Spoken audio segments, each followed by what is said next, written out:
Good morning. Today, our learning target is to determine if a graph, equation, or table is linear.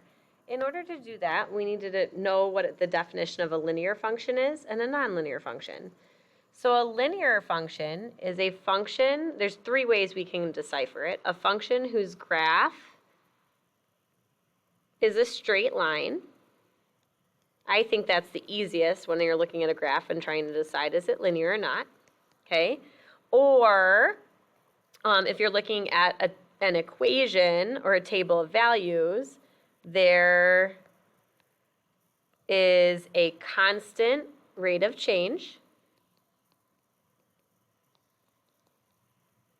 And last but not least, it takes the form y equals mx plus b. All right, so what makes something nonlinear then? It's just a graph or a function, sorry, I should say a function that does not make a line.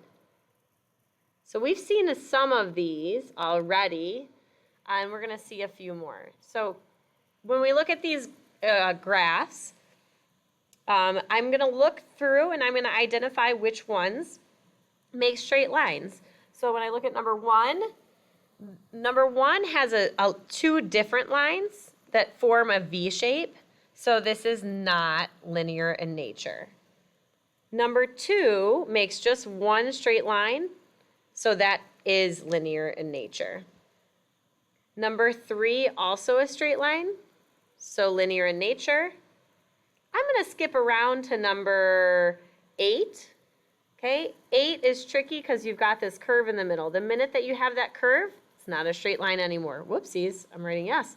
Okay, this is not linear in nature. Then we look at equations, so that's looking at a graph. Then we look at equations. For us to decide if an equation is linear or not, we want to ask ourselves, can we turn it into the form y equals mx plus b? So when I look at number 1, it's already taking on that form. See how it says y equals 2x minus 6? The 2 could be the m, and the negative 6 could be the b. So 1 is linear. Number 2 is a little bit trickier than number 1. It looks similar in the setup, but we've got these parentheses here. So with the parentheses, that x is going to get distributed in, and it's actually going to turn into x squared minus x. And so since there's 2 x's there, that makes this nonlinear. Okay, this is a higher degree exponent than 1. Number 3, it does not take on the form y equals mx plus b because that x is being square rooted. So this is nonlinear in nature. Number 4 looks like it might take on that form. I've got one little thing here next to the y. So to get the y by itself, I could multiply both sides by 3. And if I do that, then I have something that takes on the form y equals mx plus b. So that is linear. The last one that I think is different than the other ones is this one with the absolute value bars. Absolute value bars automatically mean that it's nonlinear. That means that we're taking on that V shape. And then I think the hardest part about determining if a function is linear or not is when we're looking at a table of values. So we've already learned about rate of change. When we look at a table of values, what we have to verify is that the rate of change stays constant all the way through the table. So what I'm going to do is I'm going to go through the table and I'm going to identify the change in x and the change in y on either side. So for the first 2 points, the change in y is plus 4, the change in x is plus 2.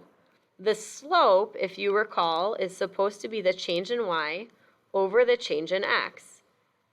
So the slope for the first 2 points is 4 divided by 2. That's 2.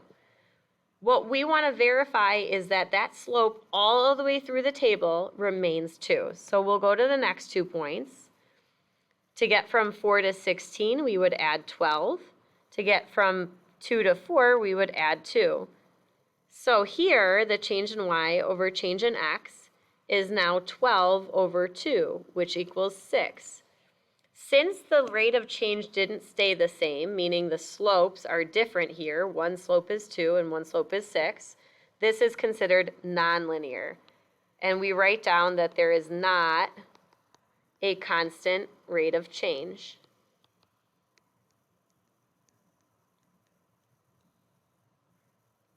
All right, let's check example 2, or example B, I should say. As we go through the table, so now this one's stacked a little bit differently, so I like that because it's good to see things in a different order.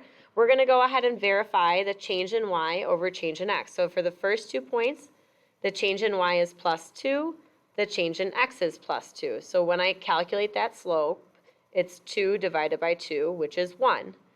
I'm going to color code it. I'm going to move on to the next 2 points. From 6 to 8, it's plus 2. From 4 to 6, it's plus 2. My change in slope is 2 divided by 2, which is still 1. So far, we're good. We have the same slopes. And then finally, the last 2 points, we go plus 2, plus 2.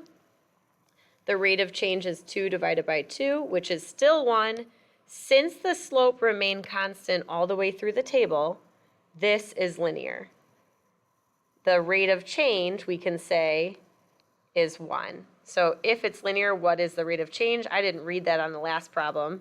I probably should have. So we just want to identify that that one wasn't linear. All right, I hope that helps in you deciding whether or not a function is linear.